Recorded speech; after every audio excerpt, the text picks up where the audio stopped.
Please subscribe Ito Money Vlog.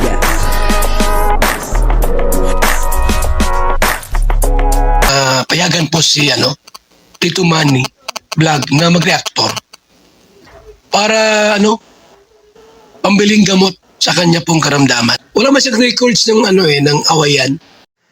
Joy Diwata, masama daw po ang ugali. Gaano po ba ito katotoo? Ito po ba ay may katotohanan? Papanoorin po natin yung video nang malaman po natin kung ano po ang totoo.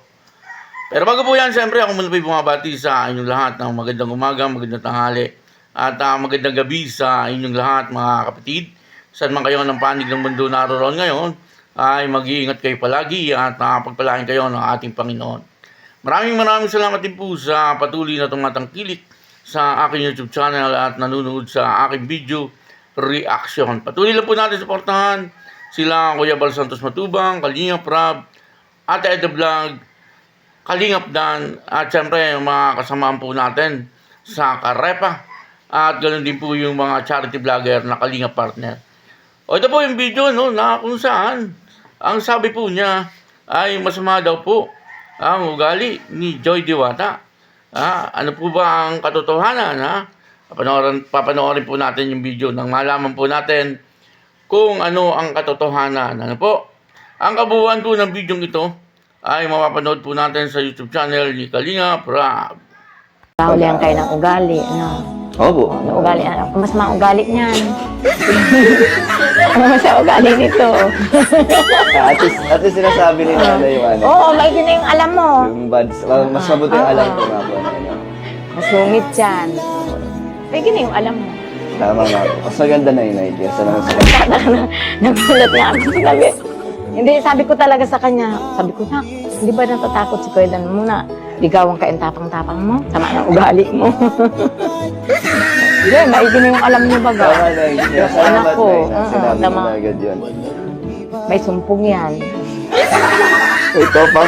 May tutak yan. Maigi na yung alam mo lahat. Para Sige po. wala kang pagsisihan. Paano yun naman po sinusuyo ko si Joy? Pinarningan na ako ni Nanay. Oo. Pero may gusto suyuin, paano po? Paano niyo po kinukuha ang kiliti ni Joy?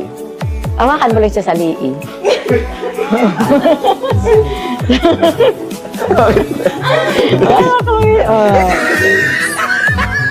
Mabait naman. Kaya lang may sumpong yan. Hindi, may gina yung alam mo baga. May gina yung mamaya, namasdan mo dun sa anak ko. Ngayon palang ugali niyan. May gina yung alam mo na. Ano pa naman kami, Nay? Kinikilala pa rin naman yung isa't isa. Kaya, thank you po, Nay. Salamat po. Pero huwag kayong mag-alala, Nay, ang pagkakilala ko po, Joy, ay mabait po. Hindi ko pa po nakikita sa kanya yung mga sinasabi niyo. Yes. Di ba nga po, parang mabait pa rin po ang kami lahat ni Kalingap Rab. Ang tingin namin kayo. Siya yung pinapakita niya sa amin, puro kabutihan. Hindi po masakit sa ulo si Joy. Tsaka yung respeto niya talaga sa akin hindi nawawala. Hindi po. Subok na po yan ni Kalingap Rab, yung respeto, yung loyalty ni Joy. Lalo na sa inyo po, no? Ay, oo. Hindi talaga nawawala po. Siguro maalis lang kami sa Kalingap Pantay ang paa ko. Hindi kami aalis ng Kalingap. Hindi po kayo alis. Oo, mawawala lang kami ng Kalingap pag pantay na yung paa ko. Hindi mo na gets? Ano po ba yun? Oo. Oo, pero hanggat kami nabubuhay, nasa Kalingap kami. Lalim na Oo sila. naman. Salamat sa akin, Nay, sa din. Pag-stay sa Kalingap, kahit ang dami pong pinagdaanan ni Joy. Hindi kayo mausap na kayo. Hindi kanina wala pa kayo. Sibut-sibut yan. Ay, thank you po. Sibut-sibut yan kanina. Sabi niya po, tagal naman nila. Diba?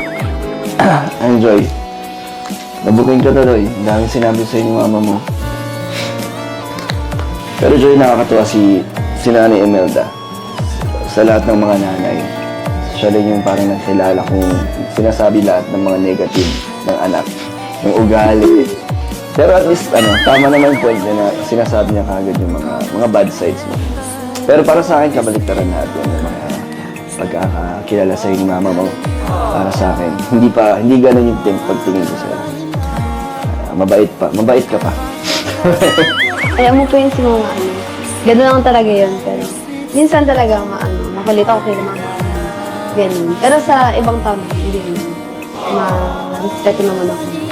At alam ko naman yung limit ko. Oo, ano naman, alam namin lahat yan. Kilala ka na namin na ganun, di ba?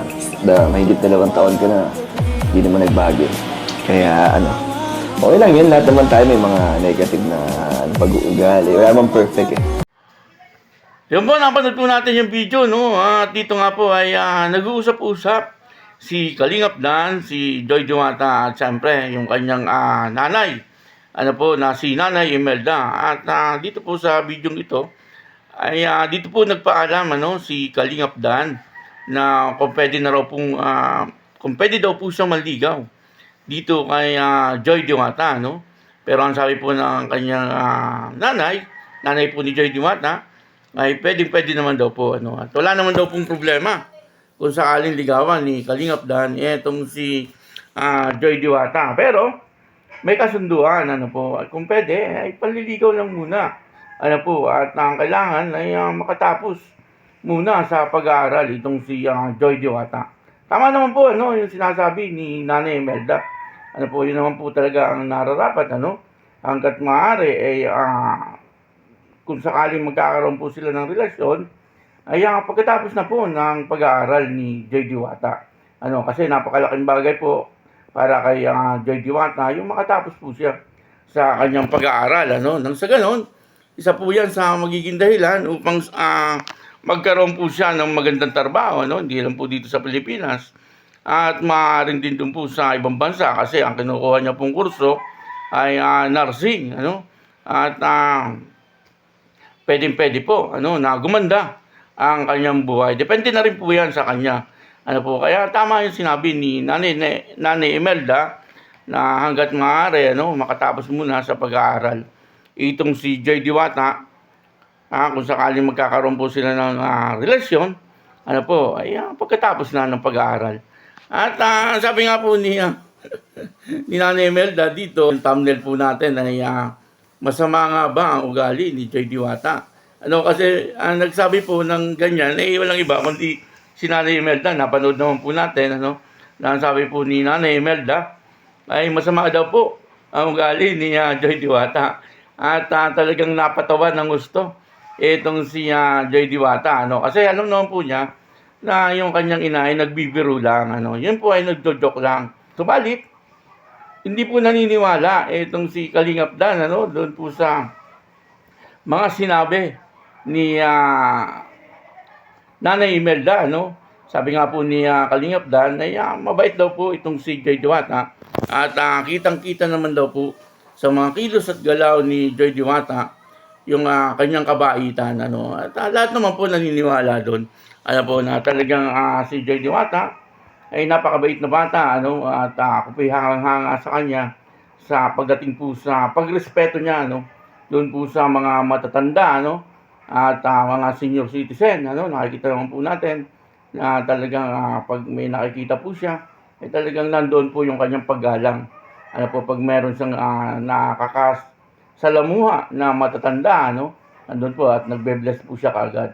At ang sabi naman po ni Joy Diwata, minsan daw po ay talagang meron po siyang kakulitan, meron daw po siyang kakulitan. Yun po ang sabi niya. Pero normal lang naman po 'yan, sa isang kabataan, Lalo na po sa panahon ngayon na medyo makulit. Pero hindi po dahil doon ay masasabi po natin na masama ang ugali ni Joy Diwata, po. Para sa akin ay napakaganda at talagang napakabait ni Joy Diwata. Ayun, yun po ay joke lang ni Nanay Imelda, Dino-joke na lang si Kalingap Dan, At siyempre, kung sakaling maniniwala si Kalingap Dan, ay depende na rin po yun sa kanya. Subalit, sabi po ni Kalingap Dan, ay hindi nga po siya naniniwala, na si Joy Diwata ay masama ang ugali. Sapagkat kitang-kita naman daw po niya na si Joy Diwata ay talagang napakabait na tao, po. Kaya yun, maraming salamat po sa inyong lahat. At ako po si Tito Manny Vlog na nagsasabing God bless you all. Diyos mabalos.